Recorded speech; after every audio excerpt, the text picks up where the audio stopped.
నమస్తే, welcome to సత్యగ్రహి. నేను శివాని. శత్రువులు ఎక్కడో ఉండర్రా, అక్క చెల్లెల రూపంలో మన చుట్టే తిరుగుతూ ఉంటారని ఒక సినిమాలో మంచి డైలాగ్ ఉంటుంది. ఈ డైలాగ్లోనే రేవంత్ రెడ్డికి కూడా ప్రత్యేకంగా శత్రువుల అవసరం లేదు. ఆయన శిష్యుడో లేక ఫ్రెండో తెలియదు, కానీ ఒక్క చామల కిరణ్ కుమార్ రెడ్డి చాలు ఆయనను నిండా ముంచడానికి. మొన్ననే కదా రేవంత్ రెడ్డిని అడ్డంగా బుక్ చేశారు చామల. రేవంత్ రెడ్డి సోదరులు బిజినెస్లు చేసుకోకూడదా అని ప్రశ్నించి ప్రభుత్వ అవినీతిని మొత్తం బయట పెట్టేశారు. ఇప్పుడు మరోసారి ఇంతకంటే దారుణంగా బుక్ చేసేశారు. తెలిసి చేస్తారో తెలియక చేస్తారో కానీ కరెక్ట్ టైమింగ్ లో ఇటు రేవంత్ రెడ్డిని అటు ప్రభుత్వాన్ని పర్ఫెక్ట్ గా ముంచేస్తారు. ఎంపీ చామల కిరణ్ కుమార్ రెడ్డి ఏం చేశారని అంటారా? చెప్తాను, వినండి. ఫుల్ ఫన్నీగా ఉంటది, స్కిప్ చేయకుండా చివరి దాకా ఖచ్చితంగా వాచ్ చేయండి. ఇప్పుడు మనం మాట్లాడకపోయే టాపిక్ చూస్తే, అయ్యయ్యో పొరపాటున నిజం చెప్పేశారే అని మీరు కూడా నవ్వుకోవడం ఖాయం. మన రాజకీయాల్లో నాయకులు కొన్నిసార్లు క్రెడిట్ తీసుకోవాలనే ఉత్సాహంలోనో లేదా ఫోటోలు పెట్టాలనే హడావిడిలోనో కొన్ని పెద్ద పెద్ద తప్పులు చేస్తుంటారు. పొరపాటున అసలు నిజాలు బయట పెట్టేస్తుంటారు. ఆ తర్వాత తెలుసుకొని అయ్యో దొరికిపోయామని చడీ చప్పుడు కాకుండా ఆ పోస్ట్ ని, ట్వీట్ ని డిలీట్ చేసేస్తుంటారు. సరిగ్గా ఇప్పుడు మన తెలంగాణ కాంగ్రెస్ ఎంపీ చామల కిరణ్ కుమార్ రెడ్డికి కూడా సరిగ్గా ఇదే జరిగింది. ఒక్కసారి అసలు ఏం జరిగిందో చూద్దాం. చామల కిరణ్ కుమార్ రెడ్డి కాంగ్రెస్ పార్టీలో యాక్టివ్ లీడర్. గాంధీ భవన్ లో మీడియా ప్రతినిధులతోనో లేదా పార్టీ అధికార ప్రతినిధులతోనో గైడ్ లైన్స్ మీటింగ్స్ పెడతారు. రీసెంట్ గా కూడా గాంధీ భవన్ లో కాంగ్రెస్ ప్రతినిధులకు ఒక మీటింగ్ పెట్టారు. టీవీ డిబేట్లలో ఎలా మాట్లాడాలి, ప్రత్యర్థి పార్టీలైన బీఆర్ఎస్ బీజేపీలకు ఎలాంటి కౌంటర్లు ఇవ్వాలి, కాంగ్రెస్ వాయిస్ ను ఎలా బలంగా వినిపించాలి అనే విషయాలపై ఒక వర్క్ షాప్ లాంటిది నిర్వహించారు. ఇక్కడి వరకు బాగానే ఉంది. రాజకీయ పార్టీలు తమ ప్రతినిధులకు క్లాసెస్ ఇచ్చుకోవడం కామన్. కానీ విచిత్రం ఏంటంటే ఈ మీటింగ్ అయిపోయాక ఎంపీ చామల కిరణ్ కుమార్ రెడ్డి చాలా ఉత్సాహంగా, సంతోషంగా ఫోటోలు తీసి సోషల్ మీడియాలో పెట్టారు. ఇదిగోండి మా గాంధీ భవన్ లో మీడియా కమిటీ మీటింగ్ చాలా గ్రాండ్ గా జరిగింది. నాయకులకు పొలిటికల్ గైడెన్స్ ఇచ్చామంటూ ట్వీట్ చేశారు. అయితే ఆ ట్వీట్ లో ఉన్న ఫోటోలను కొంచెం జూమ్ చేసి చూసిన నెటిజన్లకు, రాజకీయ విశ్లేషకులకు మైండ్ బ్లాక్ అయింది. ఎందుకంటే ఆ ఫోటోల్లో కాంగ్రెస్ నాయకుల మధ్య ప్రొఫెషనల్ గా కూర్చొని వాళ్లకు పొలిటికల్ డిబేట్స్ మీద పాఠాలు చెప్తున్న ఒక వ్యక్తి కనిపించారు. ఆయన ఎవరో తెలుసా? తెలంగాణ ముఖ్యమంత్రి చీఫ్ పబ్లిక్ రిలేషన్స్ ఆఫీసర్, అంటే సిపిఆర్ఓ డాక్టర్ మల్సూర్. ఎప్పుడైతే ఇది బయటకు వచ్చిందో సోషల్ మీడియాలో ట్రోలింగ్స్, విమర్శలు పీక్స్ కి వెళ్ళాయి. ఏంటిది ప్రభుత్వ అధికారి గాంధీ భవన్ లో పొలిటికల్ క్లాసులు పీకడం ఏంటి అని అందరూ ప్రశ్నించడం మొదలు పెట్టారు. దెబ్బకి మ్యాటర్ సీరియస్ అయిందని అర్థం చేసుకున్న ఎంపీ చామల సైలెంట్ గా ఆ ట్వీట్ ను డిలీట్ చేసేశారు. ట్వీట్ అయితే డిలీట్ చేశారు, కానీ అప్పటికే జరగాల్సిన నష్టం జరిగిపోయింది. స్క్రీన్ షాట్లు బయటకు వచ్చేశాయి. ఇలా కాంగ్రెస్ పార్టీని, రేవంత్ రెడ్డిని అడ్డంగా బుక్ చేసేశారు చామల కిరణ్ కుమార్ రెడ్డి. ఇప్పుడు అసలు ప్రశ్నకు వద్దాం. ఈ వ్యవహారం ఎందుకు అంత పెద్ద వివాదంగా మారింది? మన ప్రభుత్వ వ్యవస్థలో బ్యూరోక్రసీ, అధికార యంత్రాంగానికి, పొలిటికల్ పార్టీకి మధ్య ఒక స్పష్టమైన సరిహద్దు ఉంటుంది. ప్రభుత్వ అధికారులు ప్రజల సొమ్ముతో జీతాలు తీసుకుంటారు.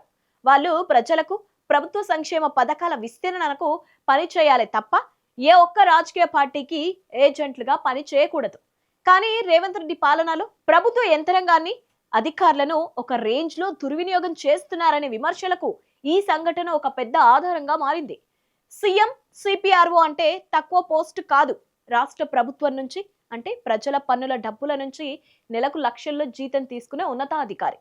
అలాంటి ప్రభుత్వ అధికారి హోదాలో ఉన్న సిపిఆర్ఓ గాంధీ భవన్ కు వెళ్లి కాంగ్రెస్ పార్టీ టీవీ డిబేట్లలో ఏం మాట్లాడాలి, ప్రత్యర్థులను ఎలా ఎదుర్కోవాలి, పొలిటికల్ కౌంటర్లు ఎలా ఇవ్వాలి అని పాఠాలు చెప్పడం ఏ రకమైన ప్రజాస్వామ్యం?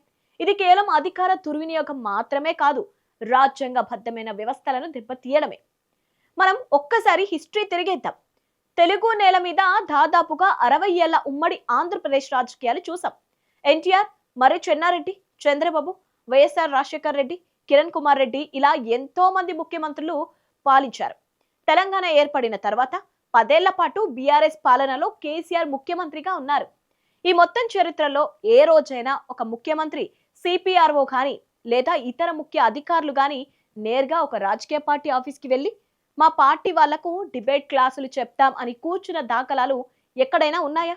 ఉమ్మడి రాష్ట్రంలో కూడా ఎంతో మంది సిపిఆర్ఓలు పనిచేశారు. వాళ్ళకి పొలిటికల్ పల్స్ తెలుసు, ప్రెస్ నోట్లు రాస్తారు, సీఎంతో కలిసి పనిచేస్తారు. కానీ వాళ్ళు ఎప్పుడో కాంగ్రెస్ పార్టీ ఆఫీస్ గాంధీ భవన్కో లేదా టీడీపీ ఆఫీస్ ఎన్టీఆర్ భవన్కో వెళ్ళి క్లాసులు పీకలేదు. ఈ 10 ఏళ్ల తెలంగాణ బీఆర్ఎస్ పాలనలో కూడా కేసీఆర్ దగ్గర సిపిఆర్ఓలుగా పనిచేసిన వాళ్ళు ఉన్నారు. కానీ వాళ్ళెవ్వరూ తెలంగాణ భవన్కి వెళ్ళి బీఆర్ఎస్ పార్టీ అధికార ప్రతినిధులకు డిబేట్ క్లాసులు చెప్పిన సంఘటనలు లేవు. కానీ ఇప్పుడు రేవంత్ రెడ్డి హయాంలో పరిస్థితి ఏంటి?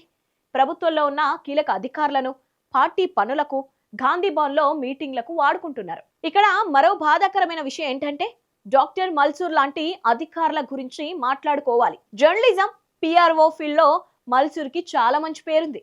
చాలా సీనియర్, డెడికేటెడ్ ఆఫీసర్ గా ఆయనకు గుర్తింపు కూడా ఉంది. ఒక సాధారణ స్థాయి నుంచి తన ప్రతిభతో ఇలా స్థాయికి వచ్చిన అధికారి.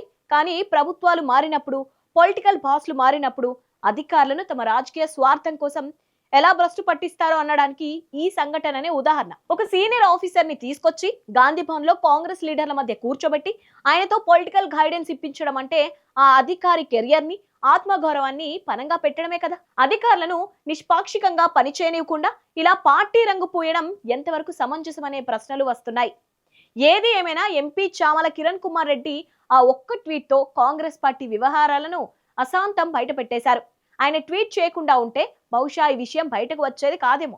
ట్వీట్ డిలీట్ చేసినంత మాత్రాన జరిగిన తప్పు జరిగిపోదు కదా. ఆ ఫోటోలు, వీడియోలు ఇప్పటికీ సోషల్ మీడియాలో వైరల్ గా మారాయి. ప్రతిపక్షాలు ఈ విషయాన్ని తీవ్రంగా పరిగణిస్తున్నాయి. ప్రభుత్వ పన్నుల సొమ్ముతో కాంగ్రెస్ పార్టీ ఆఫీసును నడుపుతున్నారా అని ప్రశ్నిస్తున్నారు. రేవంత్ రెడ్డి ప్రభుత్వం ఇప్పటికైనా ప్రభుత్వ అధికారులను ప్రభుత్వ పనులకే పరిమితం చేసి పార్టీ పనులకు పార్టీ నాయకులనే వాడుకుంటే మంచిది. లేదంటే ఇలాంటి ట్వీట్ డిలీట్ డ్రామాలు మున్ముందు ఇంకా చాలా చూడాల్సి వస్తుంది. మరి ఈ మొత్తం వ్యవహారంపై మీరేమనుకుంటున్నారు? ప్రభుత్వ అధికారులు ఇలా రాజకీయ పార్టీ ఆఫీస్లో క్లాసులు చెప్పడం సరైందేనా? కాంగ్రెస్ ఎంపీ ట్వీట్ డిలీట్ చేయడంపై మీ అభిప్రాయం ఏంటి? కింద కామెంట్ బాక్స్లో ఖచ్చితంగా తెలియజేయండి.